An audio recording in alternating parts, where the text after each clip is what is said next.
আমার প্রিয় খ্রিস্টীয় বন্ধুরা, আপনাদের প্রত্যেককে প্রভু যিশু নামে স্বাগত জানাই। আপনারা দেখছেন জিসাস ভয়েস বাংলা চ্যানেল থেকে। আশা করি আপনারা প্রত্যেকে প্রভু যিশুর আশীর্বাদে সুস্থ আছেন এবং ভালো আছেন। আজ আমরা এমন একটি বিষয় নিয়ে আলোচনা করব যা অনেক মানুষের হৃদয়ের কষ্ট। লোকে আমায় অপছন্দ করে। আজকের বিষয়, লোকে আমায় অপছন্দ করে। অনেক সময় আমরা ভালোবাসা দিতে চাই, কিন্তু তার বদলে পাই অবহেলা। মানুষ ভুল বোঝে, দূরে সরিয়ে দেয়, অপমান করে, ঘৃণা করে। কিন্তু প্রশ্ন হলো, যখন সবাই অপছন্দ করে তখন ঈশ্বরও আমাদের অপছন্দ করেন? না, কখনো না। আজ আমরা বাইবেল থেকে দেখব কেন মানুষ অপছন্দ করে, প্রভু যিশুকেও কেন মানুষ প্রত্যাখ্যান করেছিল, অপছন্দের কষ্ট নিয়ে কিভাবে বাঁচতে হয়, ঈশ্বর আমাদের সম্পর্কে কি ভাবেন, এবং শেষে থাকবে আজকের বিষয়ের একটি শক্তিশালী প্রার্থনা।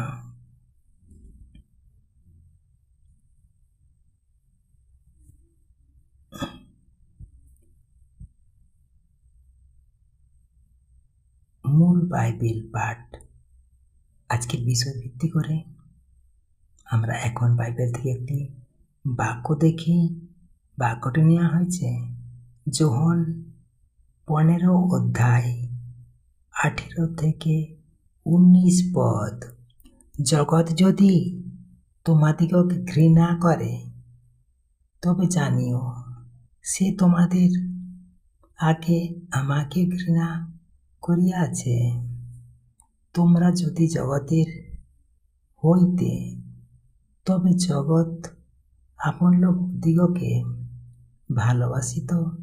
কিন্তু তোমরা জগতের নহ, বরং আমি তোমাদিগকে জগতের মধ্য হইতে মনোনীত করিয়াছি।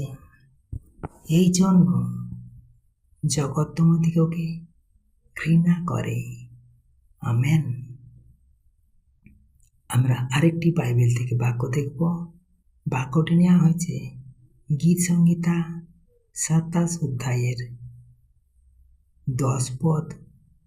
আমার পিতা ও মাতা আমাকে পরিত্যাগ করিলেও সদাপ্রভু আমাকে গ্রহণ করিবেন। আমেন। আসুন আমরা আজকের বিষয়ের প্রথম অধ্যায় আলোচনা করি, মানুষ কেন অপছন্দ করে। প্রিয় বন্ধুরা, মানুষের অপছন্দের পেছনে অনেক কারণ থাকে।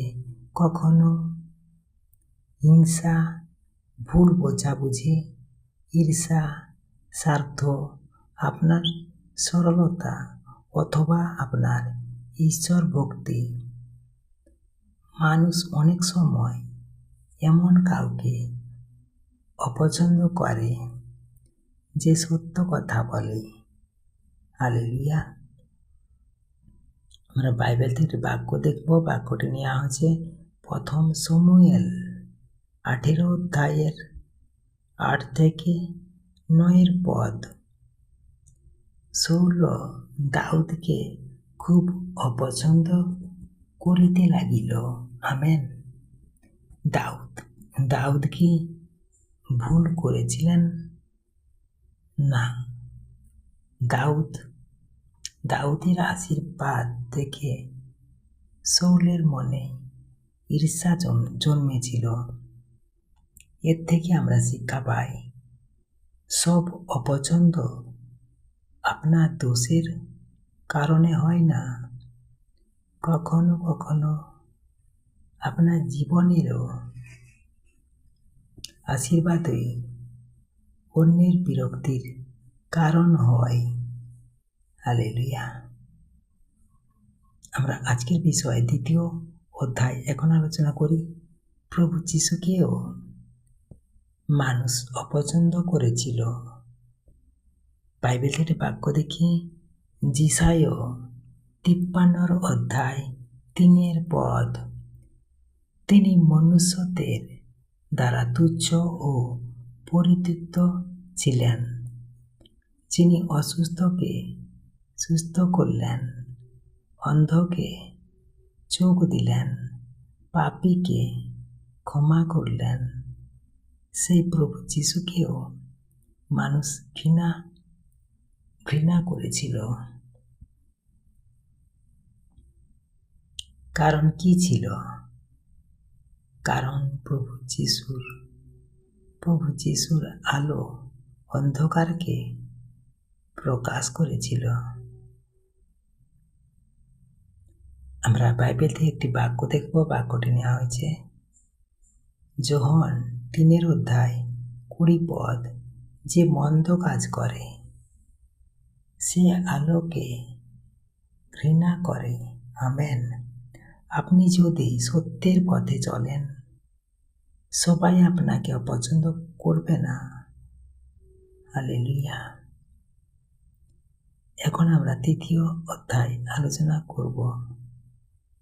অপছন্দের কষ্ট হৃদয়কে ভেঙে দেয়।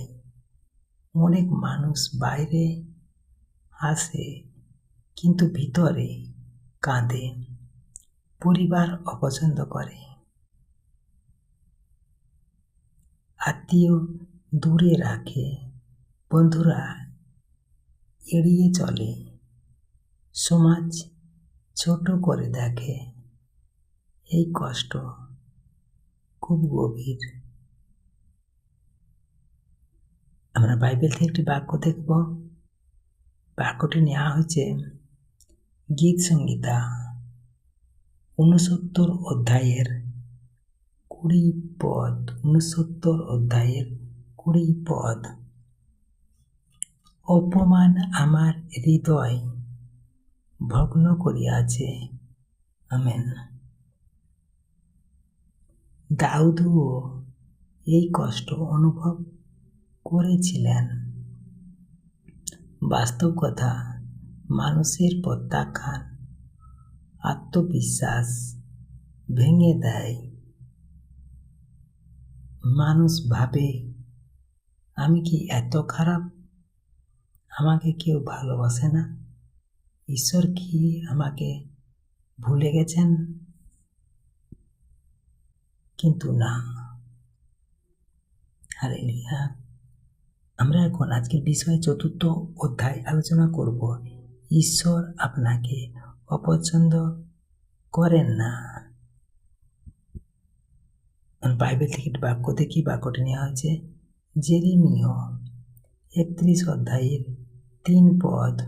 আমি তোমাকে অনন্ত প্রেমে প্রেম করিয়াছি। আমেন।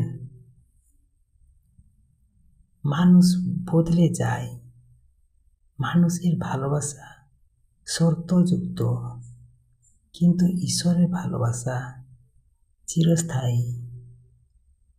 আমরা বাইবেল থেকে বাক্য দেখব। বাক্যটি নেওয়া হয়েছে রোমিও 8 অধ্যায় 38 থেকে 39।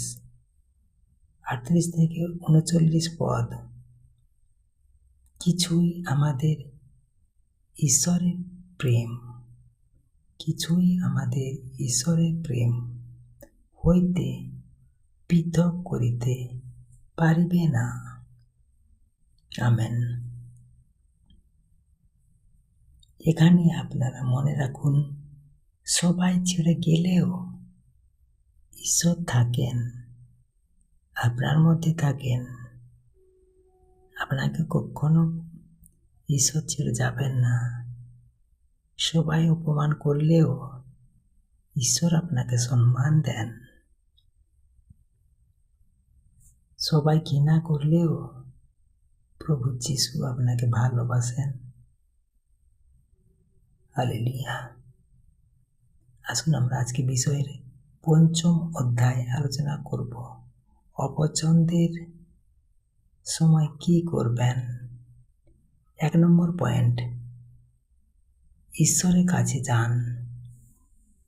আমরা একটি বাইবেল থেকে বাক্য দেখব। গীত সংহিতা ৩৪ অধ্যায়ের ১৮ পদ।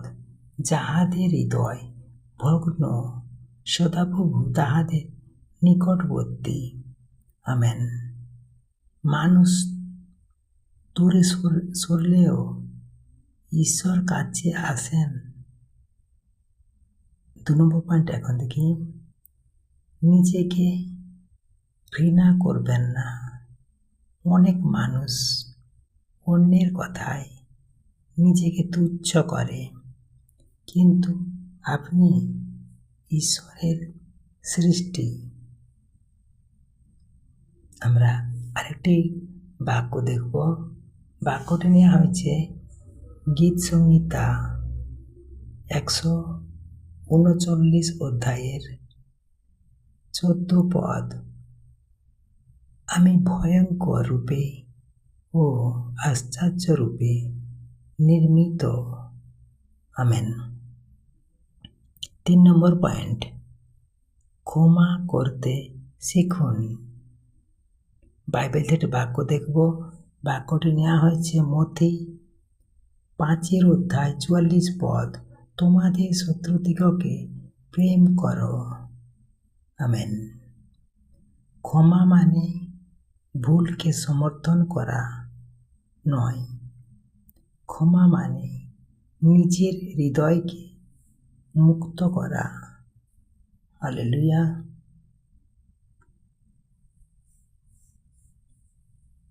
চার নম্বর পয়েন্ট, মানুষের নয় ঈশ্বরের অনুমোদন খুঁজুন। বাইবেল থেকে বাক্য দেখব। বাক্যটি নেওয়া হয়েছে গালাতীয় ১ অধ্যায় ১০ পদ।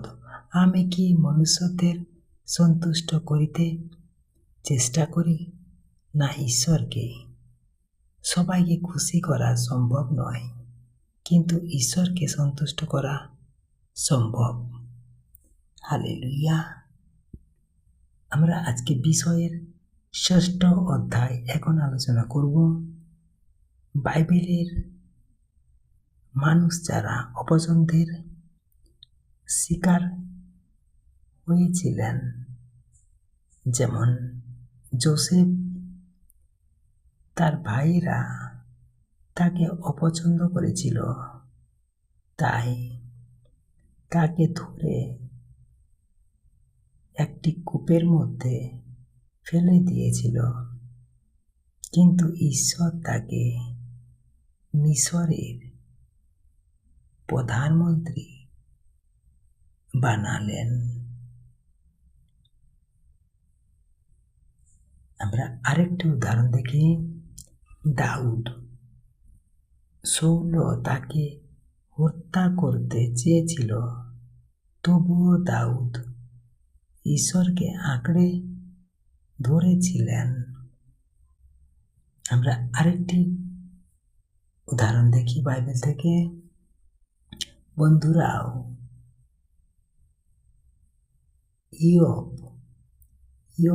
ইয়োবকে তার বন্ধুরাও তাকে ভুল বুঝেছিল, তবুও ঈশ্বর শেষে তাকে দ্বিগুণ আশীর্বাদ দিয়েছিলেন।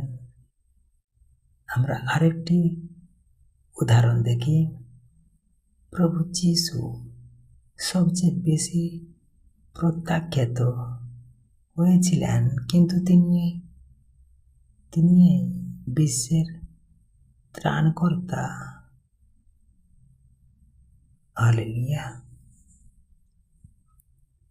এখন আমরা ৭ম অধ্যায় আলোচনা করব। সবাই আপনাকে অপছন্দ করলেও কি করবেন?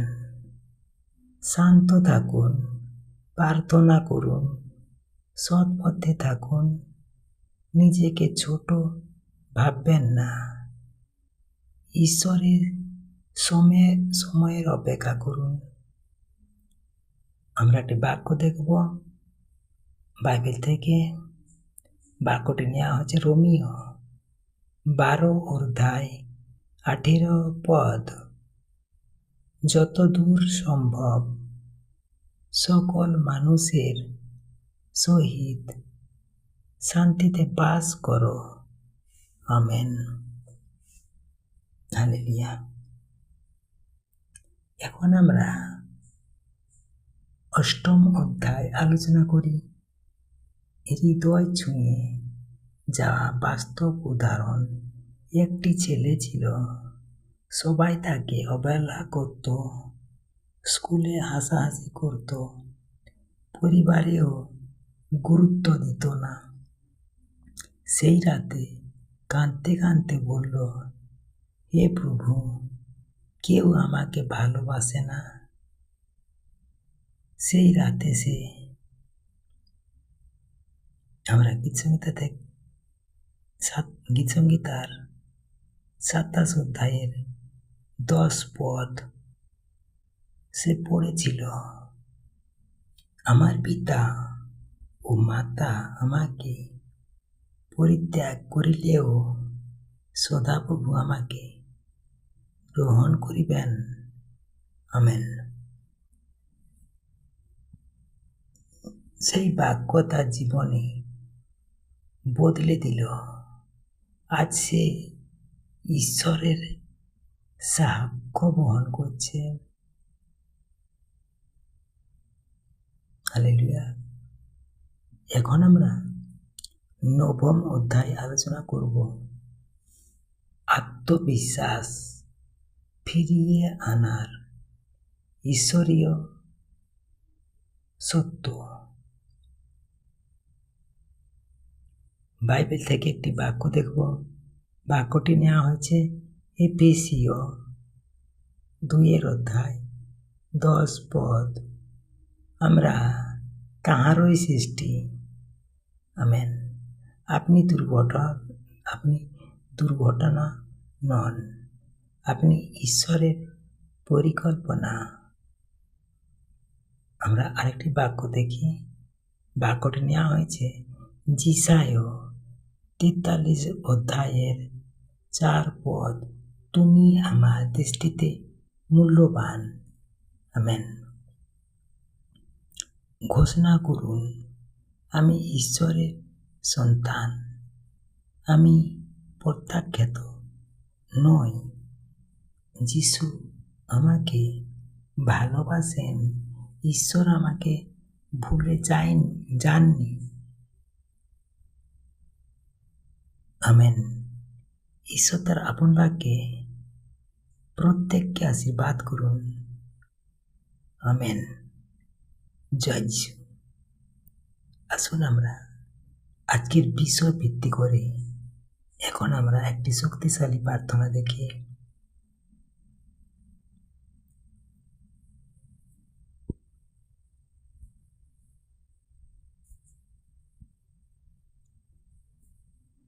হে পবিত্র মঙ্গলময় পিতা, যিশুর নামে আজ আমরা তোমার সামনে উপস্থিত হয়েছি। হে প্রভু, অনেক মানুষ আজ কষ্টে আছে। তারা অবহেলিত, প্রত্যাখ্যাত, অপমানিত। লোকে তাদের অপছন্দ করে, তাদের হৃদয় ভেঙে গেছে। হে পিতা, তুমি তাদের হৃদয় স্পর্শ করো। যারা নিজেকে একা মনে করছে, তাদের বুঝিয়ে দাও তুমি তাদের সঙ্গে আছো। যারা মানুষের কথায় ভেঙে পড়েছে, তাদের নূতন শক্তি দাও। প্রভু যিশু, তুমিও প্রত্যাখ্যাত হয়েছিলে, তাই তুমি আমাদের কষ্ট বুঝো। আজ প্রত্যেক ভাঙা হৃদয়কে সুস্থ করো। প্রত্যেক চোখের জল মুছে দাও। শয়তানের মিথ্যা কথাগুলো ভেঙে দাও। যে বলে তুমি মূল্যহীন, পবিত্র আত্মা তোমার শান্তি ও ভালোবাসা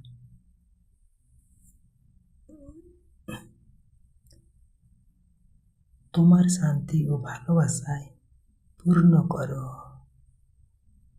আমরা ঘোষণা করছি, আমরা ঈশ্বরের প্রিয় সন্তান। আমরা একা নই, যিশু আমাদের সঙ্গে আছেন। এই প্রার্থনা প্রভু যিশুর পবিত্র ও মধুর নামে আমরা করি। Amen, amen, amen. আমার প্রিয় খ্রিস্টীয় বন্ধুরা, আজকের এই মেসেজটি যদি আপনার হৃদয় স্পর্শ করে থাকে, তাহলে ভিডিওটি শেয়ার করুন এমন কারো কাছে যে আজ নিজেকে অবহেলিত মনে করেছে। মনে রাখবেন, মানুষ আপনাকে অপছন্দ করতে পারে, কিন্তু প্রভু যিশু কখনো আপনাকে ত্যাগ করবেন না। ঈশ্বর আপনাকে আশীর্বাদ করুন। আমেন। ধন্যবাদ।